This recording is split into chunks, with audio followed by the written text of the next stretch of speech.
Salut à toutes et à tous et bienvenue sur le talk show du Phocéen. On a toujours un beau sourire parce que l'Olympique de Marseille s'est encore imposé de fort belle manière à l'extérieur. Pour en parler, Romain Canuti est autour de cette table. Salut Seb. Ça va bien? Ouais, on va passer, je pense, un beau moment. T'as sorti la belle chemise? L'été n'est pas fini. Bastien Cordoleani nous fait le plaisir d'être avec nous. Plaisir totalement partagé. Bonsoir les amis. Il a amarré le bateau. Il est descendu, il repart après. Hein, il est peut-être un peu attendu. Non, là, j'ai pas de pression. Et Florent Benidris est là également. J-Béné pour les intimes. Toujours un plaisir d'être sur le plateau avec les amis du Phocéen. C'est la rentrée. Pour les intimes et ceux qui veulent rentrer dans les soirées à Marseille, ils disent aussi « Oh, Béné !» J'ai une table au nom de Béné, ça passe. Ben là, mon téléphone, il va moins sonner après l'été. Le téléphone, il sonne beaucoup, tu sais, mais je pense que cet hiver, il sonnera beaucoup moins. Ouais, c'est pas grave. Bon, les amis, on lance cette émission avec la première partie que j'ai voulu un petit peu provocante, on va dire. Puisqu'il y a pas mal de copains sur Twitch le soir du match qui ont dit « Ouais, c'est un match un peu ennuyeux », dans le sens où l'Olympique de Marseille, après avoir été en supériorité numérique, puisque les Toulousains ont eu la bonne idée et la sœur frappeur d'exclure un joueur toulousain, il y en a qui ont dit « C'est un peu ronronné ». On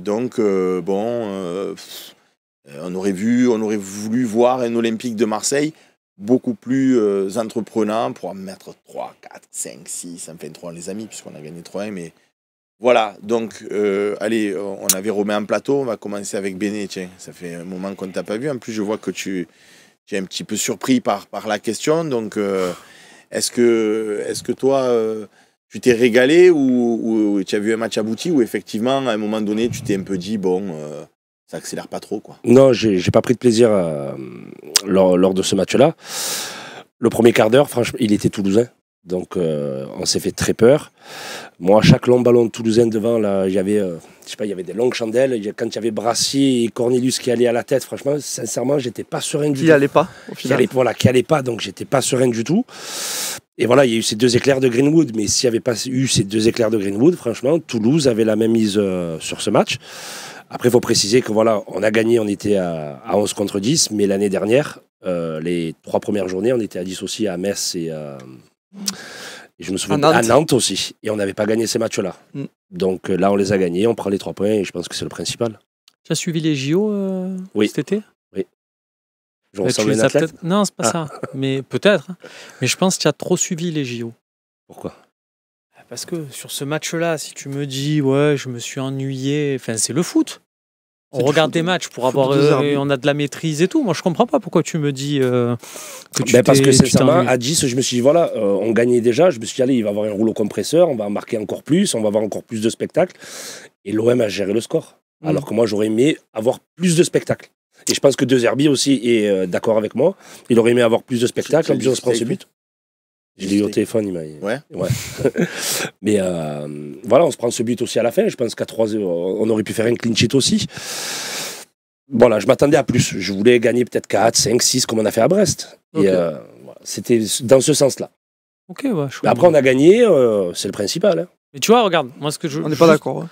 Ce que je veux dire, c'est que il y a le score, et effectivement, ça peut être bien, le fameux goal average, on en a parlé, Max nous a dit combien de fois que c'était un point supplémentaire, même psychologiquement. Mais juste pour savoir, entre la victoire à Brest, où tu gagnes 5-1, c'est un score spectaculaire, et la victoire à Toulouse, où tu gagnes que 3-1, tu préfères tu préfères Brest? Ouais, je préfère la victoire à Brest. Ouais. Sérieux? Sincèrement, oui. Sur ta pour le score, moi je parle pour le score. Mais sur le contenu, tu as préféré quel match? Alors, devant ça dépend. Moi, par contre, j'ai préféré beaucoup Hochberg. C'est là où j'ai vu vraiment que c'était le patron de l'équipe. Mais sur le contenu, pas du match, parce que je comprends la question de Romain. Sur le contenu à Brest, c'est spectaculaire. Il y a des occasions des 2 côtés. C'est plus sympa à regarder. Mais sur le contenu pur OM, tu as préféré la prestation à Brest? Alors, en termes de maîtrise, non, à Toulouse. Ah, voilà. Non, en termes de maîtrise de match, les gars, bien sûr, Toulouse. Moi, je parle en termes de spectacle. Ouais, je parle en termes de spectacle, je me suis, voilà. Parce que Brest aussi avait plusieurs occasions, tandis que là, Toulouse était inoffensif. C'est clair. Donc, il n'y a pas eu match. Mais, Dalmata 99 qui nous dit d'ailleurs, le spectacle, c'est les chemises de Romain Canuti. Pourquoi pas? Tu n'es pas d'accord, dis-nous pourquoi. Alors, moi, je suis pas d'accord, pas sur tout ce qu'il dit, mais je suis pas d'accord sur la question globale, on va dire, parce que pour moi, c'est un match maîtrisé. Je n'ai pas été trop dans la souffrance dans les 15 premières minutes. Et surtout qu'au bout de 10 minutes, je vois un coach qui de suite change son système de jeu parce qu'il voit qu'il n'arrive pas à avoir la maîtrise totale qu'il souhaite à tous les matchs. Et je tiens à rappeler, et je le ferai à chaque fois que je serai sur ce plateau, que le football de De Zerbi, c'est pas le football d'Igor Tudor, c'est pas le football de Marcelo Bielsa.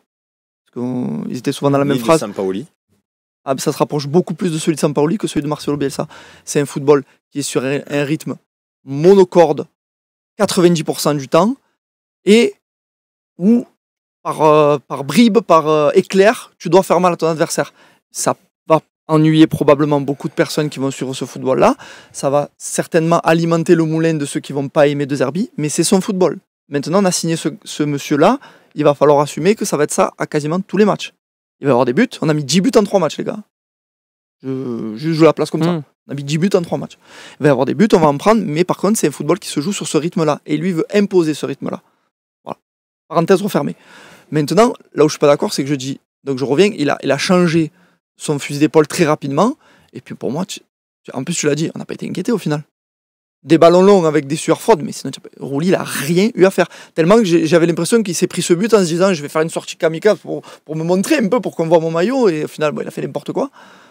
Mais on n'a rien eu à faire. D'ailleurs, si on regarde les stats, Toulouse, ils ont en expected goal 1,04. En fait, ça s'explique parce que la position, vu que Rouli rate sa sortie et que la dernière touche, le mec, il est seul face au cage, elle est vide, 1, je crois, ça vaut quasiment 1. Ouais. Donc en fait, hormis leur occasion de but, ils ont eu 0,04. Voilà, ça s'explique aussi comme ça parce que sur les stats. Et c'est pour ça que même sur le côté clean sheet, pour moi, dans les faits, même si voilà, je suis pas, je sais qu'on n'a pas fait 0 but à la fin, mais je veux dire, le clean sheet, je trouve que c'est important quand pour les défenseurs et tout de se dire, les gars, on l'a fait.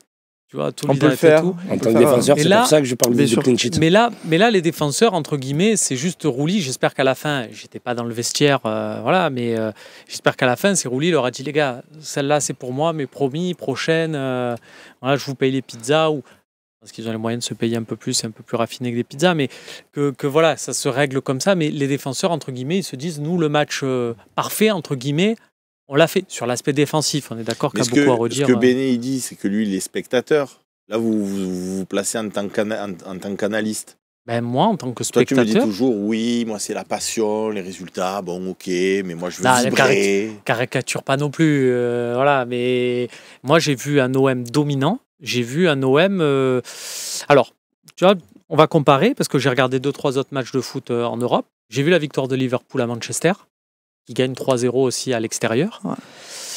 Ils peuvent en mettre un peu plus. Ils finissent que à 3-0, mais domination... Là, par contre, Béné a raison. Le coach n'était pas satisfait. Et même, tu vois, Rowe et même Mopé, sur leurs appels et tout, ils n'étaient pas contents de ne pas recevoir le ballon, que ça jouait plutôt en gestion à la fin. Ça, nous, on s'est un peu arrêté. C'était dans ce sens-là. Eux, ils ont... Alors voilà, je pense que la victoire de Liverpool... J'ai regardé le Barça, qui a gagné 7-0. Et en plus, ils auraient pu en mettre un. Enfin, ils ont eu des occasions ratées en plus. Et je me dis, tu es spectateur de Barcelone, tu sors de ça et tout.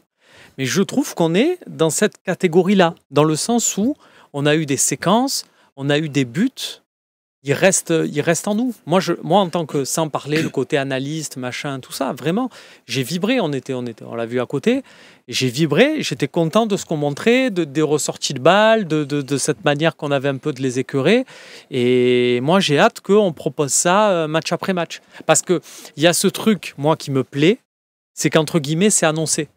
C'est en gros, les amis, on va jouer comme ça. Et on a joué exactement comme... Et puis on prend le tempo du match. Pas vous qui décidez, c'est nous qui décidons. Et ça me plaît. Tu vois, tu rentres, quel que sera l'adversaire en face, De Zerbi, son idée, c'est je prends le ballon, je fais sortir 2 joueurs sur mes 3 centraux, et après, j'essaye de toucher mon carré au milieu pour faire des triangles. Alors, c'est de la géométrie, désolé, mais c'est ça. Il essaye de toucher ses milieux, c'est un carré qui se déforme, il fait des triangles, et après, bim, ça part sur un couloir, et là, oui, ça doit exploser. Là, oui, ça doit être du football un peu que peut-être vous préférez, et même moi, où c'est un peu plus tranchant. Mais sinon, de base, c'est ça. Je prépare, j'essaie de toucher mon carré. Et au bout de 10 minutes, il a vu quoi ?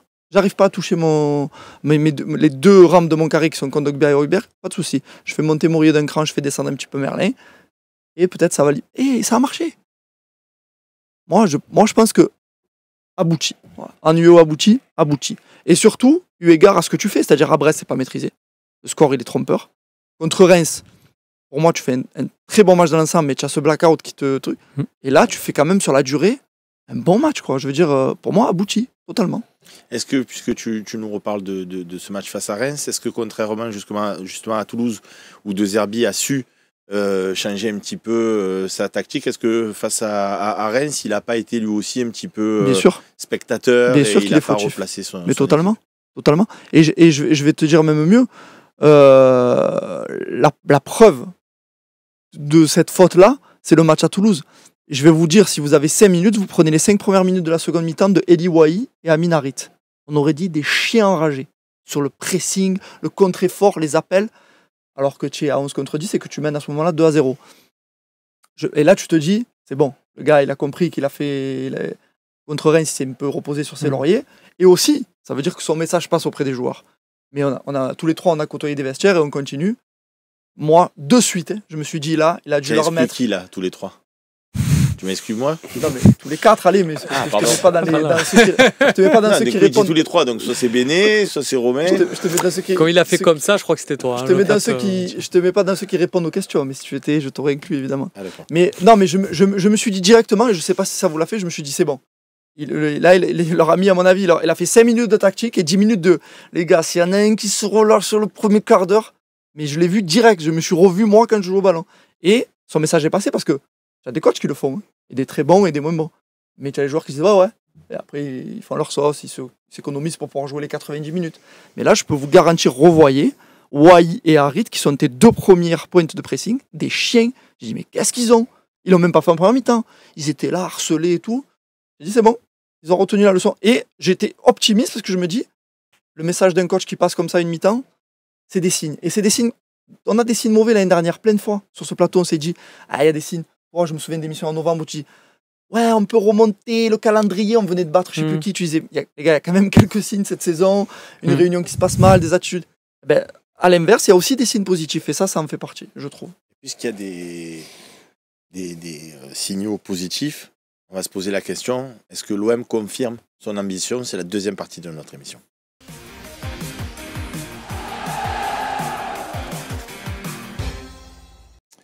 Alors, on a un OM de Zerbi qui s'impose 5-1 face à Brest.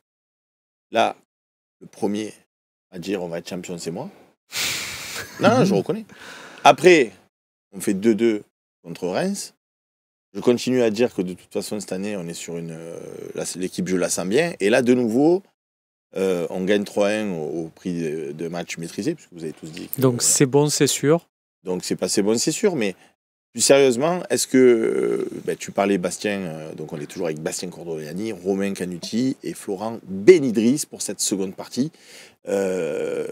Bastien, est-ce que, au vu de ce que tu vois avec un effectif renouvelé quand même largement, et déjà ces préceptes qui sont mis en place et ces bons résultats et ces sentiments, parce que même contre Reims, même si on a fait 2-2, moi j'ai eu quand même un sentiment de maîtrise et on est sorti frustré parce qu'on aurait dû le gagner ce match. Est-ce que tu nous vois très fort cette année? Alors, c'est tes ambitions à toi et on va dire en général des supporters, ou tu parles des ambitions à l'intérieur du club? Non, peu importe les... Parce que Balardi, c'est quoi qu'il a dit? Podium en conférence de presse? Ils vont pas se mouiller, ils vont pas dire on joue. Non, il a dit, lui, il s'est mouillé. Il a dit, je crois qu'il a dit une phrase comme l'OM doit être dans les 3 premiers. Mais ça, c'est chaque année qu'on doit être dans les 3 premiers. Bon, si l'ambition c'est de terminer dans les 3 premiers, c'est réalisable. Mais c'est pas du tout acquis par contre. Si l'ambition c'est de terminer dans les 5 premiers, pour moi, si tu laisses De Zerbi travailler avec l'effectif qu'on a actuellement, ça doit être acquis en fin de saison. Sinon, c'est un petit accident quand même. Si tu pars par là, on peut être dans le top 10, dans le top 12, dans le top 14. Je t'ai affiné, tu vois. Non, mais top 5. Top 4, parle de Ligue des Champions. Moi, pour moi, Monaco et Paris Saint-Germain, c'est brut comme ça, je te le lâche, ça doit être devant l'OM. Sur les effectifs, les dynamiques, tout ça. Mais comme je te dis, c'est brut. Ça veut dire ils auront la Coupe d'Europe à digérer. La Coupe d'Europe, il y aura des blessures, il y aura des suspensions, il y aura des faits de mercato peut-être en hiver et tout.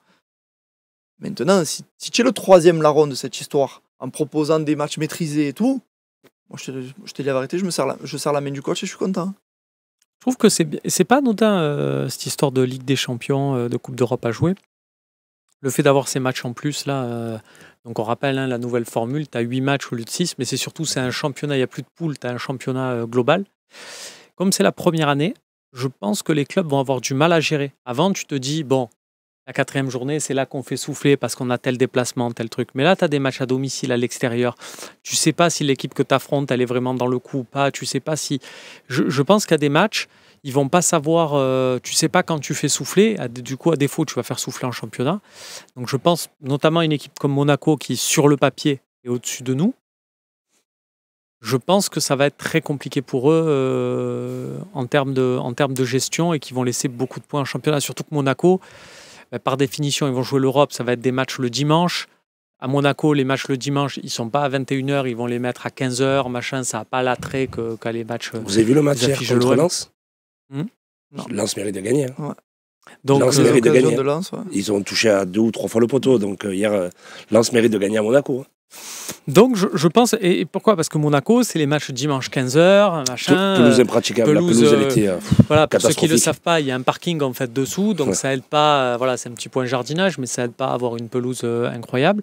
Bon, c'est tous des trucs qui me font dire, par rapport à ce que tu dis et ce qu'on a vu de l'OM, moi j'ambitionne vraiment, pas de le titre, mais pour moi on doit être dans la course jusqu'au bout.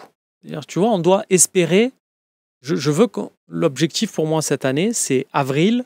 On doit être là à se dire, si on gagne le fameux là, si on gagne là, que tu vois, ça soit encore un truc à espérer, qu'on ne se dise pas, parce que tu as 3e et 3e. Et puis ça inclut le Paris Saint-Germain dans l'histoire de Coupe d'Europe. Aussi, ils oui. ont 8 matchs à jouer avec un effectif qui n'est pas exceptionnel. Il y a 3e et 3e. Tu peux être 3e. Tu peux jouer le truc jusqu'au bout et à la fin, sur les 2-3 derniers matchs, tu t'effondres, c'est dramatique. Putain, mais tu es 3e et tu as lâché les 2 premières places, tu as des regrets, tu es triste, mais tu as joué le coup. Ou tu as les mecs, ils ont 12 points d'avance en tête et toi, tu finis 3e. C'est pas pareil.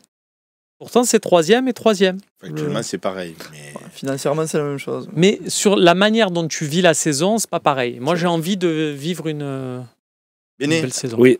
Avec cet OM que tu vois depuis le début de la saison, je pense qu'est-ce que tu ambitionnes ? Moi, je pense que c'est les prochains matchs qui détermineront la saison de l'OM, entre guillemets. Tu as fait du media training, toi aussi ? Non, même pas. Non, tu reçois Nice, tu vas à Lyon, tu vas à Strasbourg et tu joues le Paris Saint-Germain. Donc là, on va dire que tu joueras, entre guillemets, des têtes d'affiche. Et on verra si cet OM arrive à rivaliser avec le Paris Saint-Germain. Mais après, moi, je suis ce qu'il dit Romain. J'aimerais bien arriver en avril, mai, où on est peut-être à 2-3 points du PSG, où on espère un faux pas du PSG, quand on leur repasse devant. Ça serait génial. Après, voilà, ça serait le top. Mais après, quand tu es l'Olympique de Marseille, chaque année, tu ambitionnes à être dans les 3 premiers. Et là, voilà, surtout avec le jeu proposé par De Zerbi, on espère jouer le titre. Et après, on est Marseillais, on va dire, voilà, c'est des Marseillais, tout ça. Mais j'aimerais bien cette année jouer le titre. En tout cas, le bon chemin, c'est de laisser ce monsieur travailler correctement, sans lui polluer l'environnement. Je parle de tout le monde, hein, que ce soit supporters, dirigeants. Je vois encore des choses, il y a beaucoup de gens qui parlent aux joueurs. Je ne sais pas si c'est vraiment bien. Alors, lui, il a choisi de venir avec Giovanni Rossi, mais on voit Giovanni Rossi qui parle aux joueurs. Mehdi Benatia qui parle aux joueurs. Son nom m'échappe, un garçon qui vient aussi de Lorient qui parle aux joueurs. Ali Zarak. Bref, tant que ça marche, c'est bien. Mais j'aimerais bien que vraiment ce soit Roberto, tu vois, le chef à bord, qu'on le laisse bosser dans le bon comme dans le mauvais. Il va faire des erreurs. La preuve, il en a fait une contre Reims, il a rectifié le week-end d'après. Donc, l'ambition, nous, supporters, on va l'avoir. Laissons le travail correct se faire pour une fois dans notre ville. Pas que ça parte dans tous les sens. Par rapport à l'effectif que tu vois sur la pelouse depuis 3 matchs, tu penses que tu ambitionnerais plus si quoi ? Je vais faire un petit peu de foot fiction. Je déteste ça, mais je suis obligé parce que ça fait l'actualité. Mais évidemment que si tu avais enrôlé un Ismaël Benasser dans les dernières heures du mercato, j'aurais eu peut-être un discours un poil plus positif. Là, avec ce qu'il a à disposition, je te redis, top 3, ce serait très beau. Top 5, si la manière de travailler est belle, ça serait bien, correct. Après, on n'a pas non plus une équipe de fous furieux. Hein. Attention, je veux dire, nos avant-centres sont Eli Wahi et Neil Mopé. Tu vois, ce sont des bons joueurs, mais qui restent soit des défauts, soit des choses à développer. Ouais, notre star, c'est Mason Greenwood, qui a 22 ans. Oui. Ça fait longtemps qu'on n'a pas eu. Moi, j'adore, hein. Mais à 22 ans, je crois. Joueur facteur X comme lui. Il est possible que ce garçon ait un creux dans la saison. Et il ne faudra pas non plus lui tomber à bras raccourcis dessus. Tu vois ce que je veux dire? Parce qu'il a que 22 ans. Sur le mercato, j'ai une petite réflexion, parce que quand il y a Neil Maupay, on s'est tous dit, tiens, les attaquants disponibles, tout ça, on a regardé un peu des profils. L'OM aussi regardait beaucoup en termes d'Italie s'il y avait d'autres alternatives. Et il y a un joueur, alors j'avoue, j'ai plus le nom, mais il y a quelqu'un qui s'est fait la réflexion, j'ai vu ça sur Twitter, et je me suis dit, putain, mais c'est vrai, il a raison. Donc je le salue s'il nous regarde. Il y a un joueur où je me suis dit, tu vois, quand il a signé dans son club, je me suis dit, tiens, bah, tu vois, je suis content de Neil Maupay, mais j'aurais préféré lui. C'est Sébastien Haller, qui a été prêté par Dortmund à Leganés en Espagne. Alors, vous allez me dire, mon pote, si Dortmund l'a prêté à Leganés, c'est qu'il est peut-être plus le crack qu'il a été. Bah, son agent est quand même plutôt bien établi à Marseille, donc je pense que c'est depuis son cancer, c'est plus le même joueur qu'il était. Hein. Bah, c'est un joueur qui fait gagner la CAN quand même en février dernier, alors qu'il était remis. Donc voilà, c'est le. Après, on dit ça. On va voir ce qu'il fait à l'air à Leganés. On va voir ce que Neil Maupay nous apporte et ça se trouve, ça sera bien mieux. Je dis pas c'est un scandale, on aurait dû. Mais quand Maupay est arrivé, on s'est dit dans des circonstances sur les notes, qui t'aurait fait? J'avais pas forcément. Et puis quand j'ai vu ça, je me suis dit, à l'heure, moi, ça m'aurait. Après, il y a un autre garçon, et c'est pareil que toi, qui a mis une réflexion sur les réseaux sociaux qui est très intelligente, c'est que j'ai sur une refonte totale de ton effectif. Et en vrai, on est un peu fou parce qu'on pensait qu'en un mercato, on allait. Tu vois, par exemple, Kondogbia, au début du mercato, tu n'as pas l'ambition forcément de le garder. Au final, bon, ça clique bien avec le coach, tu le gardes et tout. Mais il va falloir être patient. Peut-être qu'après le mercato d'hiver, on aura vraiment cette refonte que veut De Zerbi. On a quand même pas mal de mecs qui sont là depuis longtemps. Balerdi, Rongier, Kondogbia, Harit, Luis Enrique, Højbjerg, il est là depuis 3 ans maintenant. Non, c'est pas ça? Enfin, j'ai un peu l'impression que ce soit ça, 3 ans et demi. Donc voilà, c'est pas mal. J'aime bien. Toi, qu'est-ce que tu en penses du coup? Toi qui as côtoyé des vestiaires. Moi, je dis depuis les matchs de prépa que cet effectif a retrouvé du leadership et pas que par rapport à Højbjerg. Je trouve que l'ensemble des joueurs sont très impliqués. Ouais, ça, je suis d'accord. Que le système de De Zerbi, ils l'ont bien assimilé et qu'on le voit en place, même si, comme il le dit le coach, qui parle souvent avec Béné, il y a des imprécisions, il y a des imperfections. C'est le début de saison, c'est normal. Ça fait 2 mois qu'il est là. Là où on en est, avec le peu de temps qu'il a eu. Je pense qu'il parle en italien. Il parle en italien. Béné va souvent en Italie. 3 semaines en Italie. Et que, pour finir de répondre à ta question... Est-ce qu'il lui dit va bene même si Mason Greenwood va être un facteur déterminant pour nous dans la course au titre, je ne dis pas qu'on sera champion, mais comme le disait Romain, j'espère être le plus longtemps en position de le jouer. Je pense aussi que cette année, s'il n'est pas là parce que blessé, suspendu ou quoi que ce soit... Ça sera plus compliqué. Au contraire, sur ce que nous a montré les Olympiens, je vois un Enrique qui apporte, je vois un Wai qui se bat et qui pour l'instant n'a pas encore été décisif, donc il a le droit de l'être aussi sur certains matchs. On n'a pas encore vu Koné. Ro qui fait de bonnes rentrées. Ro qui fait des belles rentrées. Après, il faut voir l'adaptation de Carboni, etc. Donc j'ai l'impression que par rapport à l'année dernière où on avait cette dépendance à Aubameyang, on en parlera dans la 3e partie. J'ai l'impression qu'on est un petit peu...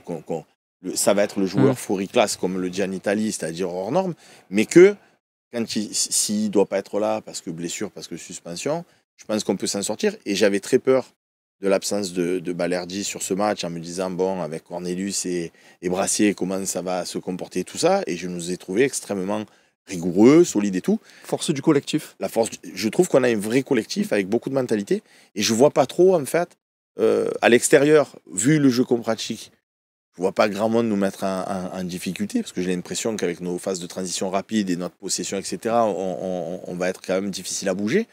Et à domicile contre Reims, si Wai fait à minima le taf, on doit gagner tous les jours. Donc je me dis, si tu gagnes chez toi et si tu gagnes à l'extérieur, vu qu'à Monaco, on sera chez nous comme chaque année. Si tu ne gagnes pas sur terrain neutre, normalement, c'est même à Toulouse, même à Toulouse, on était chez nous aussi. Hein. À Toulouse, on était chez nous, donc... Cette équipe, moi ce que j'aime bien, encore une fois, c'est un caractère. Je rajoute à Madjatrib qu'en plus on a un portier, même si c'est troué, comme tu le rappelais tout à l'heure, il a réussi à faire, peut-être qu'il a voulu, il a fait une sortie. Je pense que si on est 0-0, il fait pas la même sortie. Je suis d'accord avec toi. Là, on était 3-0, il s'est dit allez, j'y vais. Bon, bref. Donc, mais je pense qu'il va nous faire gagner des points. Donc, moi, pour l'instant, je suis vraiment très confiant et très serein. Et franchement, j'ai absolument pas peur de jouer Lyon, de jouer Monaco, de jouer qui que ce soit. Enfin, je suis même, comment dirais-je, en attente. Après, il y a juste toujours ce fameux match face à Paris où tu te dis toujours... mais tu les joues que 2 fois dans l'année, donc ce que tu dis... Oui, mais est-ce qu'on va enfin pouvoir, maintenant qu'ils n'ont plus de cracks du genre Mbappé ou Messi ou quoi, est-ce qu'on va pouvoir les regarder dans les yeux Barcola, il prend le relais. Ouais, Barcola, il prend le relais. Barcola, c'est bon, mais il a pas encore fait une saison. Ils en ont un autre au milieu qui s'appelle Vitinha. Oui, c'est des bons joueurs. Ils ont bien trouvé.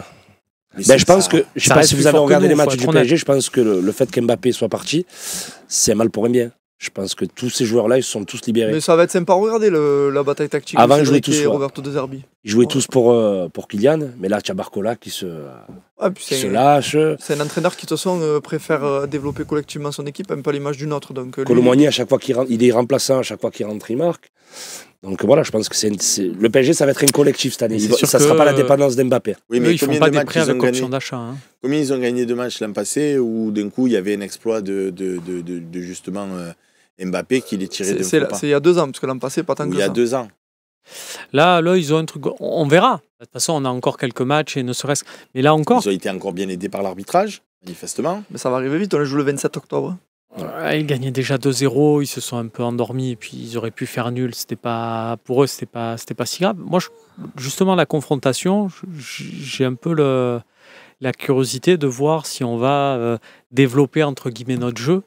Après, on ne sera pas efficace. Voilà, c'est ce que le coach va demander. Après, est-ce que les joueurs auront la personnalité, la confiance en eux, la confiance en collectif qui va faire qu'ils vont le faire. Mais en tout cas, je te le signe sur un papier. Lui, il va dire, gars, Paris ou pas Paris, c'est maîtrise du ballon, chercher nos milieux, fixer dans l'axe. De toute façon, c'est sa manière de jouer. Il ne va pas la changer. Et est-ce que tu n'as pas peur, quand on voit le pressing de Reims en deuxième période, que d'autres équipes viennent nous presser et qu'on ne soit pas suffisamment technique pour pouvoir se sortir de ce piège? Moi, c'est une très bonne question. Ce qui me fait peur, c'est Brassier, qui est un joueur que j'ai adoré. Et je trouve qu'il joue avec la flip. Et ça me fait un peu peur. C'est ce que j'ai dit tout à l'heure. Il joue avec. Le premier quart d'heure, c'était fébrile. Mais avec ballon, je parle. Il joue avec la peur. Je sais pas. On a l'impression que le ballon lui brûle les pieds. Il allonge alors que les consignes, c'est pas ça. Mais bref. Donc, il est lent aussi. Mais en vrai, non, il n'est pas si lent. Je trouve non, mais pas physiquement, dans les transmissions. Je suis d'accord avec toi. C'est un des rares qui. Donc, je suis inquiet si Brassier garde ce niveau, oui, parce qu'en fait, Roberto De Zerbi aimerait que les équipes viennent nous chercher. Parce que lui, il travaille à l'entraînement des non, mais on le voit. Trucs pour justement casser cette ligne-là et que Greenwood, Luis Enrique et Wai aient maximum d'espace. Donc lui, il aimerait que ça se passe comme ça. Mais nous, on a un peu un flip et je peux comprendre parce que je me dis si Brassier, il a, comme tu dis, cette motricité un peu lente, sa fréquence d'appui un peu comme quand tu es tétanisé et que, je sais pas, moi, l'air dire tombe dans ses travers, j'espère pas, j'invente. Hein. Oui, on peut être en difficulté. Après, juste les gars, Brassier, c'est pas des débuts incroyables, on est d'accord, c'est peut-être le moins bien de tous, c'est celui qui formule le plus d'inquiétude eu égard à son statut et combien on l'a payé. On l'a pas encore payé d'ailleurs. Mais c'est pas Thomas Subbocan non plus. Non. Non, mais lui me demande, tu vois, en quoi tu pourrais avoir des doutes. Il est un peu lent par rapport à ce qu'on s'attend, mais par rapport à Thomas Subbocan, ça reste du Racel plus. Et puis l'année dernière, c'est pas le même joueur. L'année dernière, il est phénoménal, donc je me dis qu'il peut retrouver aussi ce niveau-là. Voilà, je suis pas inquiet. Alors, Commandaté nous dit Brassier va prendre la mesure de l'environnement et vers la 10e journée, il sera monstrueux. Non, même pas, parce qu'il y a Cornelius à Brest. Je pense qu'on l'a pas trouvé exceptionnel. Non, c'est vrai. Et à Toulouse, il a montré qu'il était mieux. C'est mieux, ouais, donc ça peut arriver aussi à Brassier d'être pareil. Je pense qu'on va pas attendre la 10e journée. Hein. Si jamais Brassier, jusqu'à la 10e journée, il est timoré dans les transmissions, mais qui fait le boulot derrière au moment de gagner les duels, tout ça. Ça peut suffire. Tu vois, j'en ferai pas un drame. Voilà. Bien sûr, tant que tu gagnes. Je suis d'accord, c'est pas une affaire d'État. C'est pas une affaire. Voilà. Juste que c'est sûr que si on vient de presser un peu plus haut, il va falloir qu'il corrige certaines choses. Parce que là, c'est vrai qu'on joue contre des équipes plus ou moins qui nous ont attendus. Comme tu dis, Reims en début de seconde période, mais bon, c'était mené 1-0, il fallait un peu qu'ils réagissent. Ils auraient dû être menés plus. On a le meilleur joueur du championnat de France dans notre effectif. Est-ce qu'on va être dépendant de lui? C'est la troisième partie de notre émission.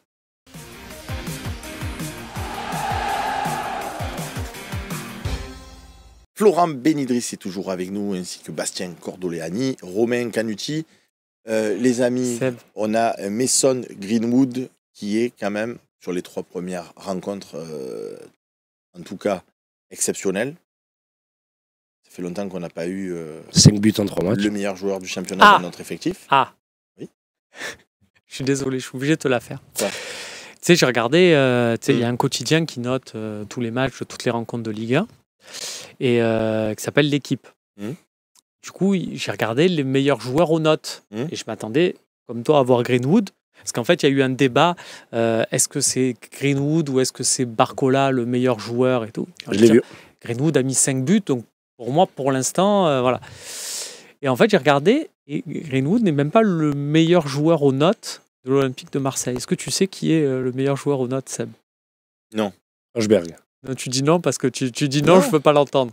Mais si je te branche dessus, Amin Harit. Pour l'équipe. Est-ce que l'équipe, ils ont des correspondants à Marseille qui connaissent le ballon? Surtout qu'ils sont aussi bons que vous. Non, mais après, chacun... Il se base sur les passes décisives, alors. Chacun a son truc, chacun, je ne sais pas.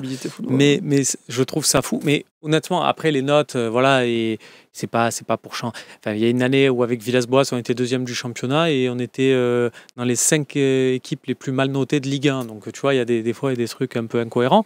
Ça peut en faire partie. Mais quand j'ai vu ça, je me suis dit, sérieux, Amin Harit, je me suis dit, j'hésitais à t'envoyer la photo. Et là, voilà, tu vois, tu l'as. Ça c'est pas l'objet de ne me débat. Parlez pas d'Amin Harit. Mais non, mais c'est pas ça. La question, non, mais c'est fou quand même. Est-ce qu'on est dépendant de Greenwood? Moi, je pense que ça sera le joueur qui va nous faire gagner un tas de points, bien évidemment, mais que quand il ne sera pas là, avec les Wai, avec les Harit, avec les Henrique, avec les Rowe, et derrière les Højbjerg dont on a vu la frappe, etc. Je ne parle même pas de Koné. Mon petit gâté, faut-il le rappeler? Je pense que voilà, on aura peut-être un petit peu plus de difficultés que quand il est là, mais qu'on ne va pas être là à se dire comme l'année dernière, putain, il n'y a pas Auba, ou comme l'année d'avant, il n'y a pas Sanchez. Moi, je me souviens de match, je crois que c'était à Lille, où Sanchez, à la mi-temps, se blesse et il sort, et j'ai failli éteindre la télé en me disant c'est fini, on ne marquera plus un but. Là, cette année, je prendrai quand même beaucoup de plaisir à voir évoluer l'Olympique de Marseille, même sans Greenwood, même si, comme tout le monde, je préférerais qu'il fasse tous les matchs, bien évidemment. Et vous, est-ce que vous avez peur que l'OM soit dépendant à ce joueur? C'est-à-dire que s'il n'est pas là, on ne va plus marquer un but parce que c'est lui qui fait les diffs pour vous. Ah, bien sûr. Tu es obligé d'avoir cette peur-là. Mais je pense que la question, il faudra se la poser le jour où il ne sera pas là, tout simplement. Et là où on verra vraiment s'il manque ou pas l'Olympique de Marseille. Il a travaillé pendant ses vacances, hein. On dirait joueur de foot. On prend match après match, il faudra voir après. Désolé d'être professionnel. Hein. Ah, mais bien sûr. Les gars, on est au fossé, on n'est pas au. On rappelle que Béné est entraîneur aussi de. Non, mais on n'est pas au bistrot du coin. Sinon, on prend le café, on parle. On verra parle sérieux, on parle sérieux. Là, si du coup, si Matin t'en ton avais, ressenti ça à toi, serait mon nom. Toi, qu'est-ce que tu en penses? Toi, évidemment que quand on aura vu qu'on n'a pas marqué un but quand il sera pas là, on se dira on est dépendant à Greenwood. Ou si on en a marqué 4 quand il sera pas là, on se dira on n'est pas. Ce que tu dis est une vérité. Mais toi, ton ressenti, ton sentiment. Mon ressenti, je pense qu'il y a un collectif derrière qui peut faire effacer son absence. Je pense que voilà, on ne sera pas dépendant de Greenwood parce que le jeu de Villas-Boas, parce que Romain il parlait de lui, le jeu de De Zerbi va faire en sorte que peu importe qui remplace Greenwood, il va rentrer dans le schéma tactique et ça sera pareil, ça sera huilé. Donc j'espère que voilà, on ne soit pas dépendant de lui. Mais il y a un autre joueur pour moi qui m'a le plus impressionné, moi c'est Højbjerg. Moi j'ai peur qu'on soit plus dépendant de Højbjerg que de Greenwood. Parce que c'est la plaque tournante de cette équipe. Si Loïc peut nous remettre les stats du match contre Toulouse, il y a une autre stat moi, qui m'intéressait, si on la voit s'afficher, c'est les expected goals pour l'OM. On a marqué 3 buts et on n'a que 1,40 d'expected goals. C'est pas d'en mettre 4 parce que c'est une erreur du coup. C'est pas une erreur, c'est qu'en fait les positions dans lesquelles Greenwood marque ses 2 premiers buts, si tu prends tous les joueurs, parce que c'est ça le truc, c'est quand tu es à cette position et que tu frappes, est-ce que ça fait but ou est-ce que ça fait pas sur tous les précédents? Et bien sur tous les précédents, il n'y a pas tant de buts que ça. Je pense que ça tient de l'erreur un peu de Guillaume Restes sur le Restes, comme dirait Idriss, sur le deuxième but. Mais le premier, ça montre que le but que met Greenwood, pas tout le monde le met. Non. Et ce qui veut dire, c'est que le jour où Greenwood sera pas là, bah, tu auras un Luis Enrique ou autre. Lui, dans cette position-là, il marquera pas.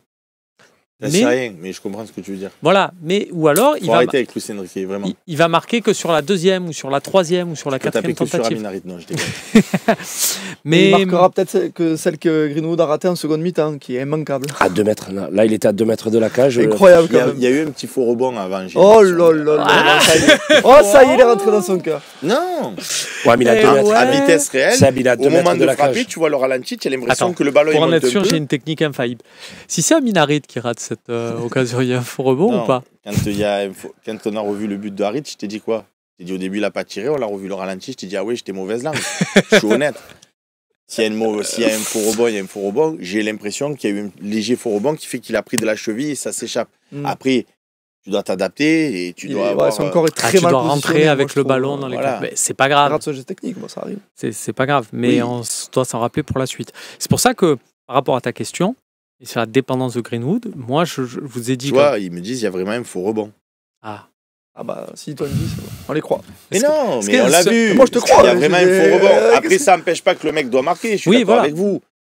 Mais il n'a pas été aidé non plus. C'est pas comme si le ballon arrivait à plat et qu'il avait qu'un plat du pied à mettre et qu'il a manqué le stade. Là, il y a un petit faux rebond. Greenwood. Bah, c'est moitié-moitié. Pour moi, c'est là, si on veut tenir les objectifs titres et compagnie, on a un joueur qui a un potentiel dans l'effectif le jour où Greenwood n'est pas là pour dire les copains, bon, moi je vais marquer tout seul. Il s'appelle Eli Wahi. Je dis, il a le potentiel. Il n'a pas encore montré, mais il a ce potentiel-là. Donc pour moi, mon scénario rêvé, c'est que Eli Wahi, là, il voit Greenwood tous les jours à l'entraînement. Et peut-être que Eli Wahi, dans sa vie, quand il était à Montpellier, à Lens, c'était lui le plus talentueux. Là, il arrive et il se dit, ah ouais, il y en a un, en fait, il est plus talentueux que moi. Et que ça le challenge dans sa tête pour se dire, ah ouais, ben, je vais monter un peu plus. Tu as aimé, toi, les prestations de Wahi? Non. Je te le dis honnêtement, non. Mais je lui trouve des circonstances atténuantes. Tu n'as pas aimé dans la finition ou dans le jeu, dans non, même je trouve pas. Les gens disent dans le jeu, ça y est, regardez à Toulouse, je le trouve pas forcément 100% connecté avec ses partenaires. Il est souvent en décalage sur le temps passe. Pas du tout. C'est pour ça que je le reproche pas. Mais sur le temps appel-passe, il a souvent un décalage de compréhension, ce qui peut être logique parce qu'il est arrivé quand même au début du mois d'août. Voilà, donc je suis pas forcément fan de ce qu'il produit pour le moment, mais sans en être ni inquiet ni en colère, je me dis il y a du travail. Bon. Et sur Greenwood, du coup, toi sur Greenwood, ma vision c'est que ça rejoint un petit peu tout le monde, donc ça va aller très vite. Je pense que le collectif va masquer sur certains matchs, par exemple à Toulouse, peut-être que tu gagnes pas 3-1, mais 1-0 à la 80e minute sur un but de Neil Maupay. Mais, voilà, il y a un mais. C'est que si tu veux faire ce que tu as dit, c'est-à-dire titiller le Paris Saint-Germain, tu vas avoir besoin d'un joueur qui te tire de certains bourbiers. Et pour moi, dans l'effectif, ce joueur-là, c'est Mason Greenwood. Parce que des bourbiers, il va en exister. Un match, tu vas te retrouver à 10 contre 11 à la 30e minute, il va avoir 0-0, tu vas avoir un coup franc à l'entrée de la surface. Ben là, tu vois, tu disais, tu avais Alexis Sanchez qui pouvait te le mettre. Ben là, il faut que ce soit quelqu'un qui débloque ça. Et je ne vois pas encore d'autres joueurs dans l'effectif capables de le faire pour le moment. Le foot, on le répète à chaque fois, c'est pas figé, ça peut bouger. Tant dans 2 mois, on est tous sur ce plateau et je dis pas la même chose.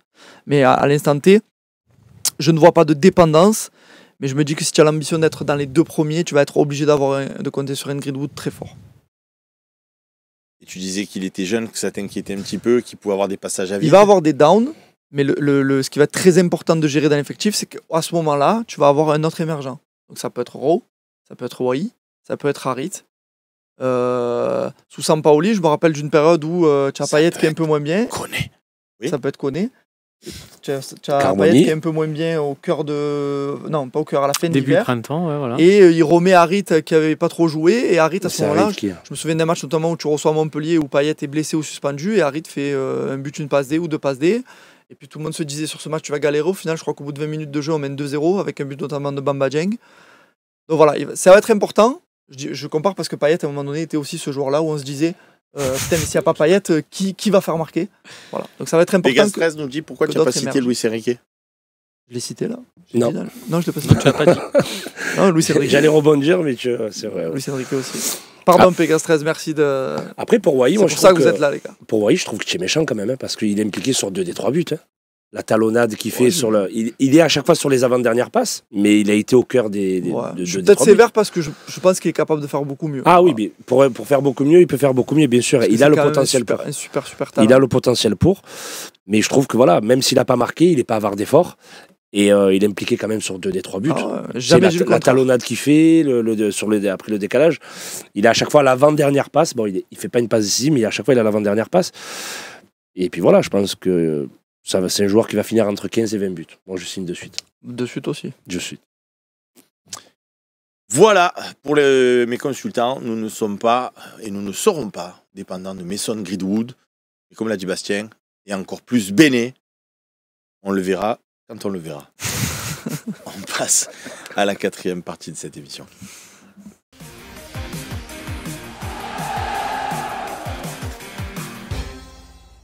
La partie que vous préférez, c'est la partie des questions-réponses. Vous posez vos questions. Béné n'y répondra pas parce qu'il a fait du média training et qu'il est spécialisé maintenant dans la langue de bois. Bastien Cordoliani répondra, mais après avoir enjolivé tout ça. Et Romain Canuti nous racontera une anecdote pour noyer le poisson. Et il sera 20h47. C'est excellent, mais c'est pas excellent ces caricatures là. Mais on aime ça. Dans la pratique, poser les questions. Et quand même, on va essayer d'y répondre. Allez, la première question. Mister Loïc Lachaud à la réalisation de cette émission. On attend avec impatience cette première question. Ça arrive, il me l'a dit. Est-ce qu'on peut parier sur... Mbemba, comment ça va finir pour vous? En attendant la première question, je prends une question de Twitch de Moriarly Lan. Il me faut des lunettes. Je le dis à chaque émission, mais il va vraiment falloir que j'y aille. En fait, quand tu dis ça, c'est que tu cherches un partenariat, tu cherches à contacter un opticien. J'ai le temps juste d'y aller et de dire vas-y, file-moi des lunettes. Après, je dirai oui, allô. Parce que là. Et en plus, c'est que des pseudos. Tu vois, FabOM32, ça va. Tu vois, FabOM32. Mais il y a des pseudos et je comprends rien. La question, donc. La question, c'était qu'est-ce qui va se passer? Comment ça va se finir avec Mbemba pour vous? Mal. Très mal. Il a rejeté une offre encore aujourd'hui de. Non, c'était il y a quelques jours, mais il a rejeté. Ouais, il a rejeté. Après, on avait raconté sur le Phocéen qu'il y avait une opération un peu semblable qui s'était déjà passée dans l'été. C'est-à-dire qu'il y avait un club qui avait fait une offre. C'est le club, c'est l'Olympique. Quand je dis le club, c'est l'Olympique de Marseille qui ramène cette offre au joueur qui est sur le départ. Une offre où il y a une offre salariale. Et le joueur passe en direct avec le club en disant « Et combien vous me donnez si je viens gratuit ?» Sauf que l'OM, en la personne de Mehdi Benassia, apprend ça. Donc autant vous dire que ça fait pas trop plaisir. Hein. Donc déjà, ça s'est déjà passé. Après, je dis pas, c'est-à-dire que je dis pas ça pour allez-y, regardez Mbemba. Mbemba, son argument qui peut s'entendre, c'est dire les copains, je suis venu gratuit. Je suis venu gratuit. Mais nous, alors je peux comprendre la logique d'Mbemba, mais en tant que supporter de l'OM, ma logique à moi, c'est de dire en fait, nous, on est tout le temps perdant sur les transferts. C'est-à-dire que nous, toutes les fois dans notre vie où on a acheté des mecs pour qu'au final ils repartent gratuits ou quoi que ce soit, par contre, dans l'autre sens, nous qui achetons un mec gratuit, et ça, on n'a pas droit. C'est toujours dans un... Ouais, donc, après, le foot, c'est une société normale. Et quand tu signes un contrat, moi, si demain tu as un contrat et je te dis, bon, Romain, j'aimerais que tu partes, et que tu me dis... en vérité, je suis bien là, je veux bien partir l'année prochaine parce que j'aurai plus de contrat et que je te dis, dans ces cas-là, tu joues pas. Bon. Je sais pas si on peut comparer le foot à une société normale, c'est compliqué quand même. Des fois, à des moments, il y a des contrats. Non, mais à des moments, oui. Et à des moments, je me dis qu'on peut pas parce qu'il se passe tellement de choses. Ouais, mais cette année, tu n'es pas qualifié en Europe et apparemment, ces joueurs-là, la direction les avait prévenus bien avant en leur disant voilà, s'il n'y a pas de Coupe d'Europe, on risque de vous faire partir. Ils étaient déjà au courant. Ils sont prévenus, effectivement. Ils étaient prévenus. Oui, mais non, parce qu'on parle mais qu'ils soient prévenus, c'est une chose. Après, quand t'es un joueur de foot, moi je suis joueur de foot, on vient me voir, me dit Seb et tout, on compte plus trop sur toi, ça serait bien que tu trouves un club. Si moi j'ai un bon salaire dans le club actuel, à savoir l'Olympique de Marseille, si j'ai une proposition du Real de Madrid ou de Manchester City, que je me dis tiens, je vais peut-être gagner la Champions, j'y vais.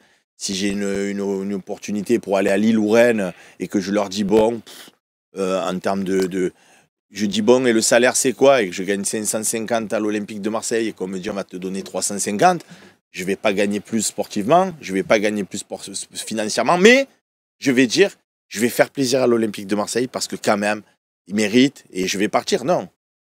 Donc, je veux dire, quand tu les signes, les joueurs, à un moment donné, c'est à toi à pas leur donner non plus 600 000 ou 550 000 parce que Veretout, il a un salaire de dingue. C'est pas le cas parce que, par exemple, pour Mbemba, financièrement, l'offre il avait un meilleur salaire en partant. Oui, mais pour aller où?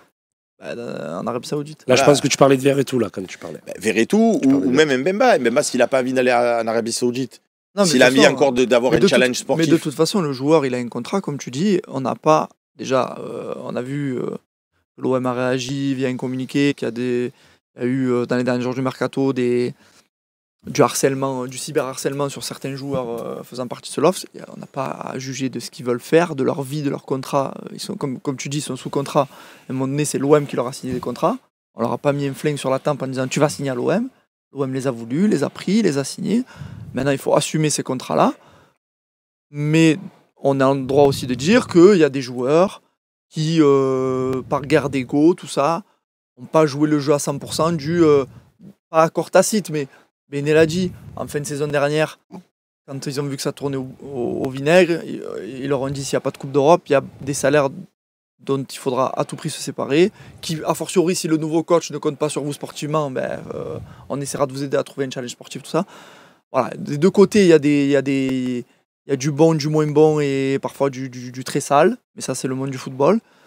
Il n'y a pas à dire le club est mieux que tel joueur. Voilà. Tu vois, moi ce qui me fait dire quand même, et j'appelle vraiment pas, et j'aimerais, par rapport, parce que je trouve qu'on a une communauté quand même plutôt intelligente, et j'aimerais vraiment... Non, pas plutôt. Très intelligent. Alors du coup, j'aimerais qu'il n'y ait rien, parce que justement, il ne faut pas non plus verser dans ce cyberharcèlement, il faut arrêter de prendre ça à la légère. Donc vraiment, si on pouvait éviter derrière d'avoir des répercussions pour les joueurs, on peut avoir un avis, et puis sans être obligé de mettre des messages et machin, voilà, c'est tout. Moi, ce qui me dérange dans l'histoire de Mbemba, mais on y revient, c'est qu'il y a d'autres joueurs. Il serait un loft où depuis le départ, tu n'as que des mecs qui auraient la même position. Et ça s'est vu dans l'histoire à Lille quand Marcelo Bielsa est arrivé. Rappelez-vous, les Mavouba, Palmieri, ils étaient tous dans la même situation. Il y avait vraiment un truc où là, tu disais... Mais si tu regardes le loft de l'OM, Paul Lopez, il est parti, entre guillemets, sans faire d'histoire. Et Paul Lopez, dans la saison, il avait dit, on est nul. Si le club me demande de partir, je partirai. Si on nous demande de partir, je dois partir. Paul Lopez, il est parti. Samuel Gigot, il est parti à la Lazio. Il fait gagner de l'argent à l'OM au passage. Alors, il n'est pas à plaindre, c'est pas un héros. Je vous dis pas, il faut qu'on fasse une statue de Samuel Gigot devant le stade où je vais pleurer tous les matchs. Disons qu'il a joué le jeu. Il n'est pas là. Mais il a joué le jeu. Et il part, il a un challenge, il a un truc et compagnie. Ah bon? Alors, Loïc Lachaud, même forme que l'ordinateur, qui va être bientôt changé dès demain. Voilà, donc on partira sur du matériel neuf. Risque de lâcher, donc si ça lâche, on ne reviendra pas. On est heureux de vous avoir connu. Une grosse bise. On se retrouvera demain pour l'OM au café, bien évidemment, mais en croisant les doigts pour que ça tienne jusqu'à la fin. Ça peut finir façon projet Blair Witch, la caméra tombe et de lumière, boum. Bon, donc on l'a compris, ça va mal se terminer pour Mbemba. Allez, pendant que l'ordinateur tient bon, Zach Ozak, fait-on une bonne opération de transférant Veretout à Lyon? Là, il y a un cas de conscience quand même. C'est presque un... Et là, attention, je peux faire Béné? Vas-y. Oui, si Jordan Veretout ramène un certain nombre de points à l'Olympique Lyonnais ou au FC Lyon pour les puristes, c'est sûr qu'on pourra dire que c'était un mauvais transfert. Maintenant, si Jordan Veretout n'aide pas les Lyonnais, je trouve qu'on aura ramassé... On va parler quartier alors. Non, on ne fait pas une bonne opération parce qu'il va aller à Lyon et Lyon c'est un concurrent direct et il va nous carrer. C'est mieux. Voilà. Ça c'est mon Béné. Donc toi, tu préfères le garder, payer son salaire qui non, reste... qu'il aille dans un autre club, mais pas Lyon. Pas Lyon. Là, par exemple, on est sur un cas où quand même il n'a pas joué le jeu non plus, parce que l'offre de Lyon, elle date pas d'aujourd'hui, tu vois. Elle date du 29-28 août. Elle sort dans la presse vers le 30. C'est au moment où il refuse Rennes. Lyon lui propose un meilleur salaire que Rennes, mais inférieur quand même à ce qu'il touche actuellement à l'OM. Et des infos que j'ai, c'est en accord avec sa compagne, qui est un peu celle qui décide de tout dans l'histoire. Exactement. Qui Sabrina, qu'on salue. Qui mérite, Ah oui, carrément, là on est dans le... qui mérite aucun cyberharcèlement, mais qui n'est pas un être humain recommandable. Et qui D'après toi? Non, d'après moi et tous les prestataires qu'elle invite chez elle et qu'elle traite comme de la merde. Voilà. D'après toi et tous les prestataires. Voilà, donc on est nombreux, je peux te dire. Mais bon, bref, donc du coup, en accord, ils ont décidé de ne pas répondre à cette offre-là. Et là, aujourd'hui, ils se disent que finalement, trouver une maison sur Lyon ou la banlieue lyonnaise et aller jouer à Lyon, ça serait pas si mal. Comme l'OM a besoin de liquidité, Lyon est revenu à la charge.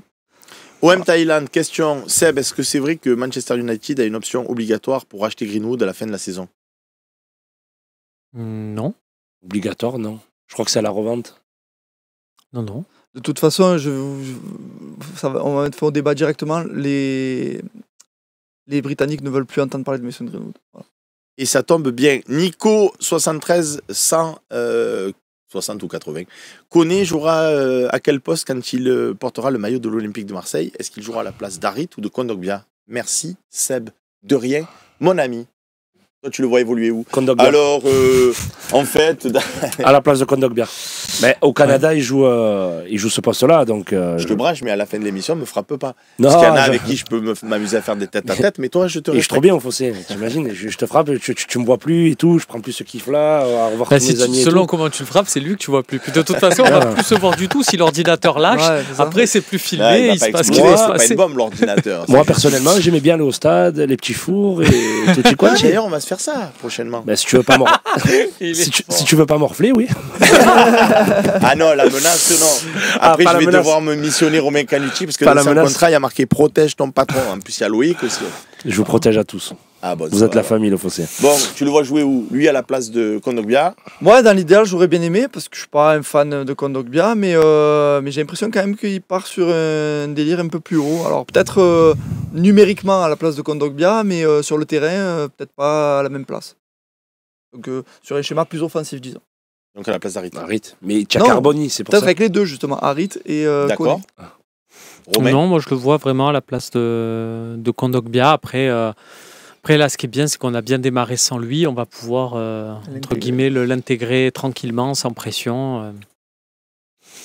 Donc c'est plutôt pas mal. Les amis, une fois n'est pas coutume, Loïc à la réalisation de cette émission me dit Sabla, l'ordinateur il est vraiment en panique, donc plutôt que de finir cette émission clignoté rouge et tout, couper à la mort moi le boudin vert, je préfère vous faire de grosses bises, remercier Béné, merci à toi, merci à tous, Bordeaux, remercier Canut. On se retrouve jeudi du coup, talk pendant la trêve. On se retrouve, le talk continue pendant la trêve. On se retrouve demain matin pour l'OM au café. Non, l'ordi, le même ordi, ça sera encore celui-là demain à 11h pour l'OM au café. Et à partir de midi, dès que l'OM au café est fini, il part et il sera remplacé par un ordinateur tout neuf, tout beau, qui, je l'espère, ne tombera plus en panne pour les besoins de nos émissions. Vous savez tout sur l'envers du décor. Merci de nous avoir suivis et de votre fidélité. À bientôt pour de nouvelles émissions. Bye bye.